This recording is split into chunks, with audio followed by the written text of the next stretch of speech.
Hello বন্ধুরা, কেমন আছো সবাই? আমি তোমাদের সবিতা ভাবি। আজকে তোমাদের জন্য আবার একটি নতুন খেলাধুলার গল্প নিয়ে আসলাম। কথা দিচ্ছি, গল্পটি শেষ পর্যন্ত শুনলে ধরে রাখতে পারবে না, বের হয়ে যাবে।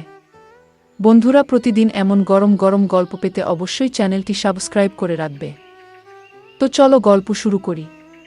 বোনের শ্বশুর রাতে আমার রুমে এসে আমার সাথে যা করে শুনলে আপনার আত্মা কেঁপে উঠবে। আপনার মেশিন দিয়ে পানি চলে আসবে, আপনি হাতের কাজ করতে বাধ্য হবেন। তাই গল্পটি মনোযোগ দিয়ে সম্পূর্ণ শুনুন।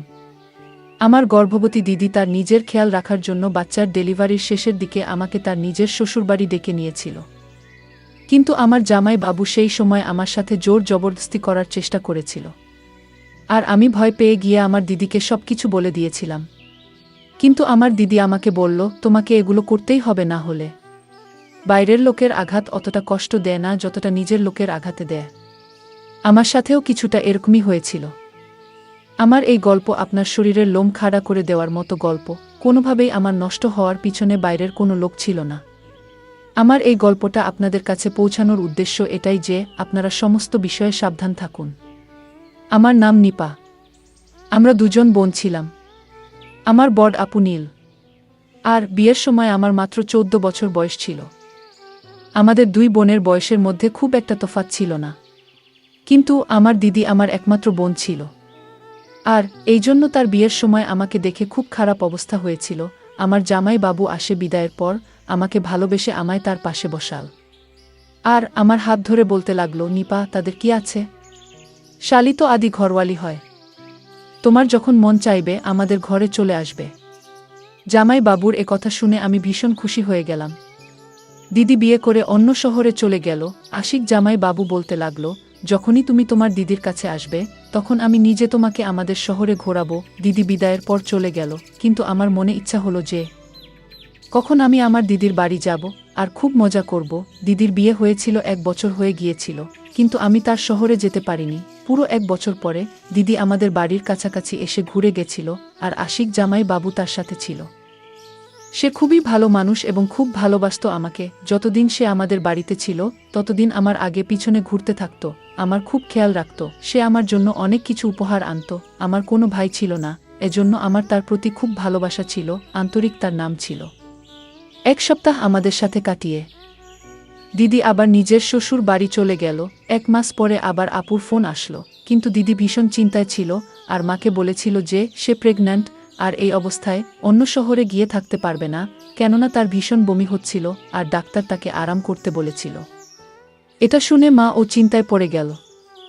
আমার দিদির মধ্যে তো যেন মনে হতো আমার মায়ের প্রাণ ছিল, এতটাই ভালোবাসতো মা আপুকে। মা দিদিকে আমাদের ঘরে এসে যখন থাকতে বলল, তখন দিদি বলল, আশি তাকে একা ছেড়ে থাকতে পারবে না। যদি দিদি এখানে চলে আসতো তাহলে আশিক জামাই বাবু আর তার বাবার অনেক অসুবিধা হতো, আর এমনিতেও এটা তো 12 মাসের ব্যাপার নয়, পুরো 9 মাস বাকি। দিদির এই কথা শুনে মা বলল, তুমি চিন্তা করো না, আমি তাকে তোমার কাছে পাঠিয়ে দিচ্ছি, আর বোন গেলে তোমার মনও ভালো হয়ে যাবে, আর নিপা তোমার বাড়ির কাজকর্মেও তোমাকে সাহায্য করতে পারবে।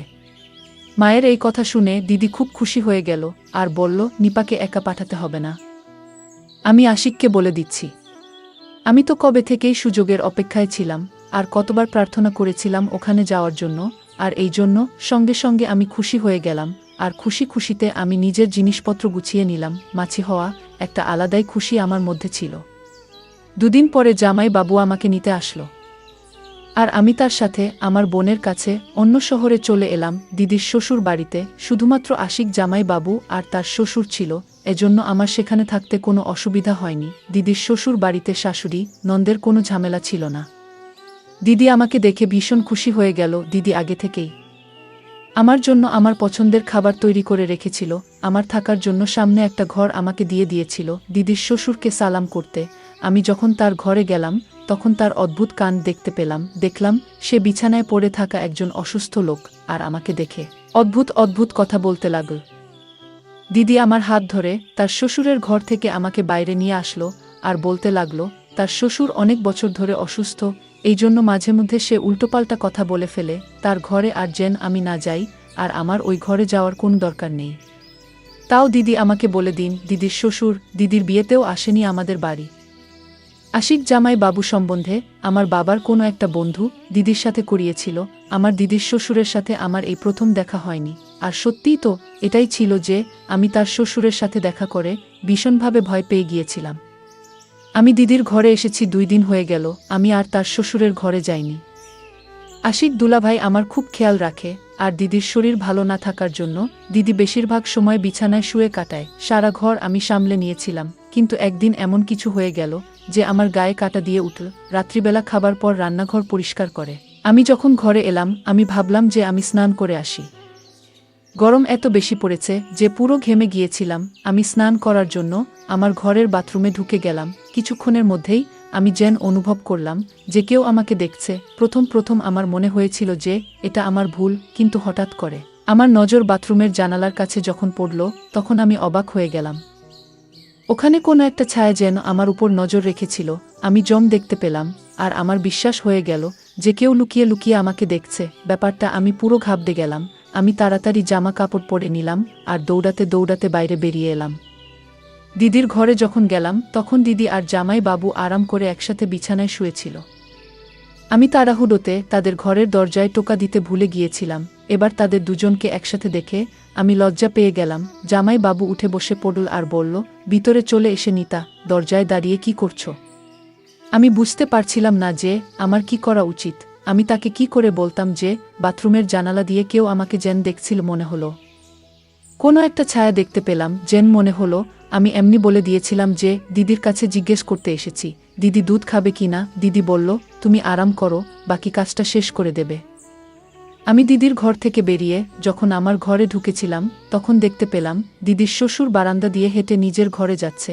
আমাকে ভীষণ অদ্ভুত চোখে এসে তাকাতে লাগলো আর বলতে লাগলো, তুমি খুব সুন্দরী, নিজের খেয়াল রেখ।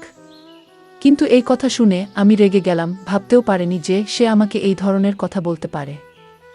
আমি ভয় পেয়ে গিয়ে আমার ঘরে চলে গেলাম। সারা রাত আমি জেগে রইলাম আর জেগে কাটিয়ে দিলাম এসব ভেবে যে দিদি তো বলেছিল যে তার শ্বশুর পুরোপুরি অসুস্থ আর সে ঘর থেকে বেরোতেও পারে না। তাহলে এত রাতে সে বারান্দায় কিভাবে গেল আর সে কি করছিল? ব্যাপারটা তো খুব অদ্ভুত, আমাকে খুব ভাবিয়ে তুলেছিল। বাথরুমের জানালার কাছে যেটা ছিল সেটা কি শুধুমাত্র আমার চিন্তা, নাকি সত্যি ওটা কি আমার চিন্তা ছিল? ওটা দিদির শ্বশুর ছিল না তো?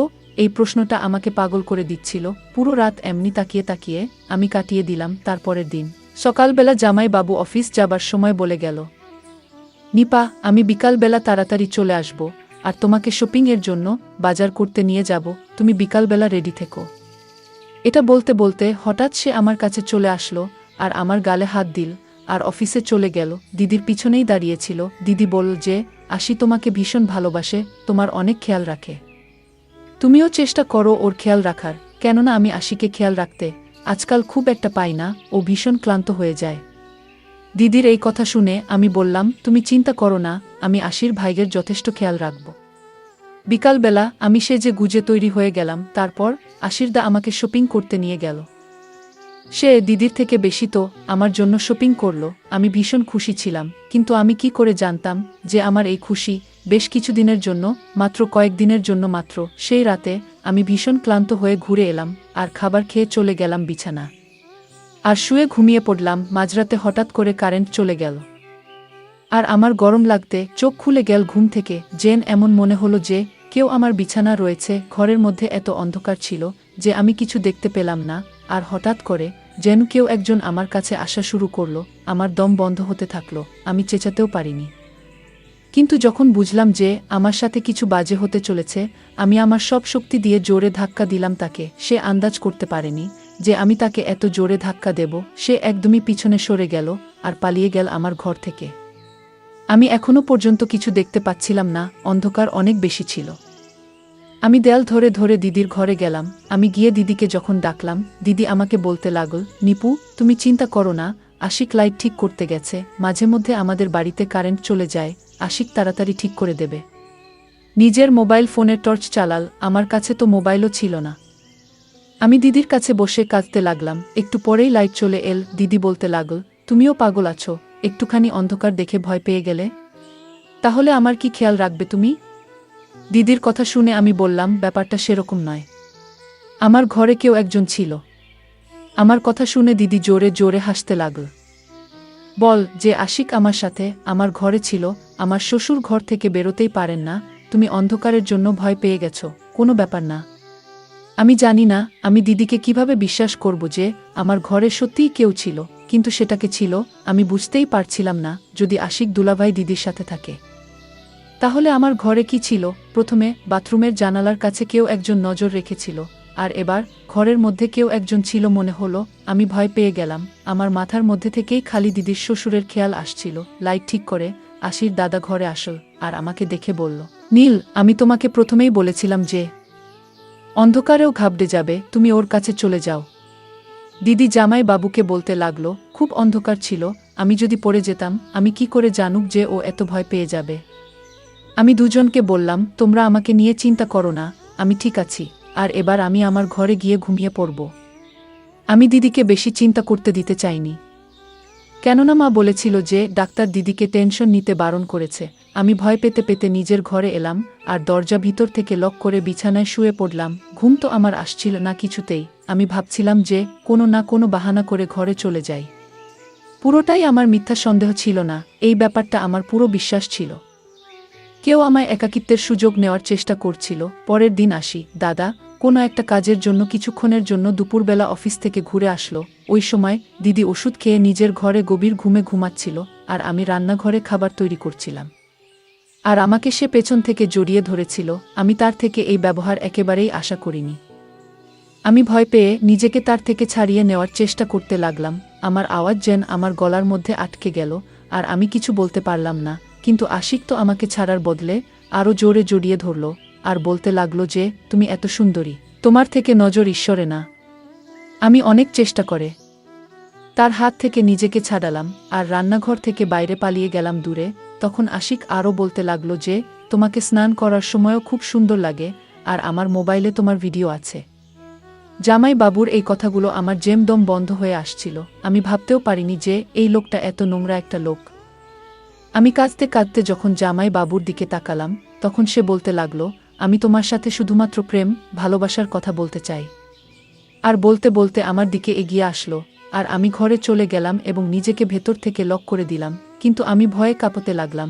আমি আজ আমার জামাই বাবুর এমন রূপ দেখলাম যে এর আগে কখনো দেখিনি। আমি তো তাকে দাদা ভেবেছিলাম, কিন্তু সে তো আমার মান ইচ্ছের বিরুদ্ধে গিয়ে আমার শত্রু বের হলো। জানি না কবে থেকে তার বাজে নজর আমার উপর পড়েছে, আমি খেয়াল পর্যন্ত করিনি।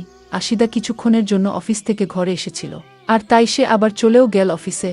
আর আমি ঠিক করে নিয়েছিলাম যে আমি আর এক মুহূর্ত এখানে থাকব না। বিকেলবেলা যখন দিদি নিজের ঘর থেকে উঠে আমার কাছে আসলো, তখন কেঁদে কেঁদে আমার পুরো চোখ ফুলে গিয়েছিল। সে বিরক্ত হয়ে জিজ্ঞেস করতে লাগলো, কি হয়েছে? কি ব্যাপারে তুমি এত কাঁদছ?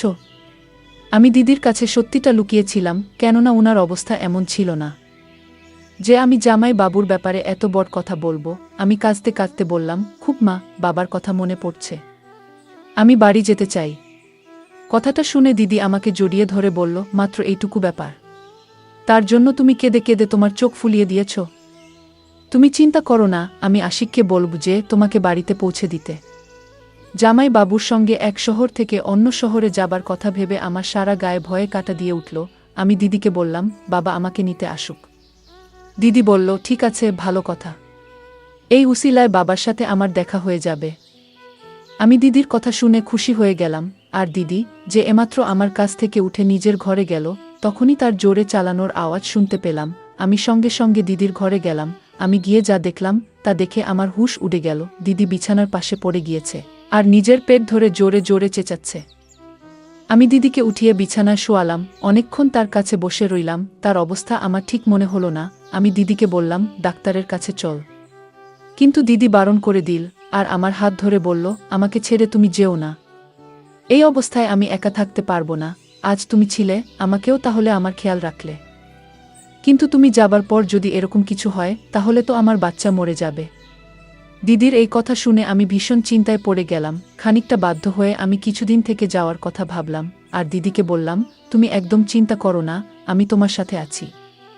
আমার কথা শুনে দিদি খুব খুশি হলো আর আমাকে জড়িয়ে ধরল। জামাই বাবুও বাড়ি চলে এসেছিল। দিদি জামাই বাবুকে বলল, পড়ে যাওয়ার জন্য তার শরীর খুব খারাপ লাগছে, এটা শুনে জামাই বাবু বেশ চিন্তায় পড়ে গিয়েছে। দেখলাম সে আমায় বলল, নিজের দিদির জন্য জুস বানিয়ে নিয়ে এসো। আমি রান্নাঘরে গিয়ে সবার জন্য জুস বানাতে লাগলাম। আরও একবার আসি তার রান্নাঘরে চলে আসলো আর আমার সাথে জবরদস্তি করার চেষ্টা করল। আমি আশিক ডেকে ধাক্কা দিলাম আর রেগে গিয়ে বললাম, তোমার লজ্জা করে না? তোমার বউয়ের শরীর এত খারাপ আর তুমি নিজের তালিকার সাথে এরকম নোংরামো করছো? জামাই বাবুর উপর আমার কথার কোনো প্রভাব পড়ল না। সে আমার সাথে আবার জোর জবরদস্তি করতে লাগল।